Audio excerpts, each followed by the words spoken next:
Zay ny amin'iny fa amin'ny tontolo ny tsy fandriam-pahalemana kosa indray dia raha malala fa nirongatra ny Asanjiola eto Antananarivo sy ny manodidina ary indrindra koa manerana ny Madagasikara tato anatin'ny taona vitsy izay. Eo anatrian'izay dia napetraka ny poste avancé-ny gendarmerie pirenena any amin'ireo commune ambanivohitra, ka anisan'ny nahazo tombotsoa tamin'izany ny commune Soavina Atsimondrano izay notokanana tamin'ity androany ity moa ny poste avancé teny an-toerana.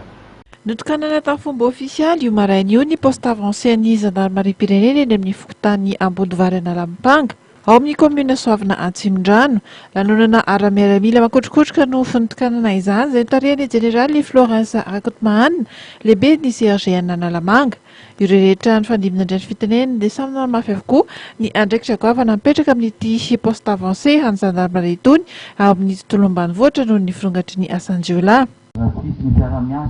Amin'ny fanendrena sy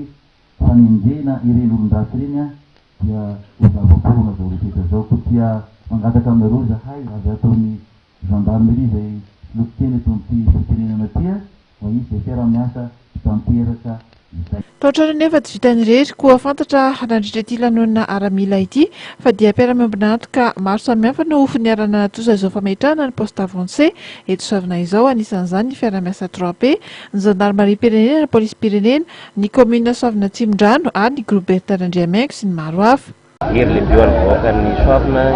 sy ho an'ny Atsimondrano zany indrindra ny fanakaikaizana ny vahoaka toy izao, izany atao hoe tsy misy fampandrosoana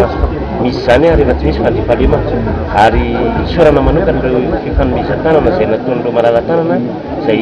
anisany ataoko hoe nandray anjara tamin'izany ny tenanay tao anatin'ny ataoko hoe fampandrosoana ity amin'ny faritra Atsimondrano. Izay no mahatonga anay hoe mampirisika isaky ny commune mihitsy raha sitraka azy telo zany mba ahafahana mijery ny vahoaka jery ety amin'ny fotony dia porofo mitoaka amin'ny telo zany zao fa miasa ireny tompona andraikitra ireny ary miasa koa ny vahoaka izay omena andraikitra ety Atsimondrano. Dia sitraka azy telo ho anay ety Atsimondrano no fahamaroana izao poste avancé zao satria na dia misy polisy ety na misy gendarme mbola tsy ampy fa ny tanjona dia iraisana dia hoe fanakakaizana ny vahoaka mba ahafahana miaro ny vahoaka amin'ny ankapobeny zany na ny fananana na ny ainy sy ny zavatra rehetra misy eo. Na nentanany zandary izay hiasa amin'ity poste avancé vaovao ity ary io tompony andraikitra ambony ny amin'ny anaty terahan'izy ireo ny andraikitra apetraka ny vahoaka aminy eo amin'ny fitandrona ny fandriam-pahalemana.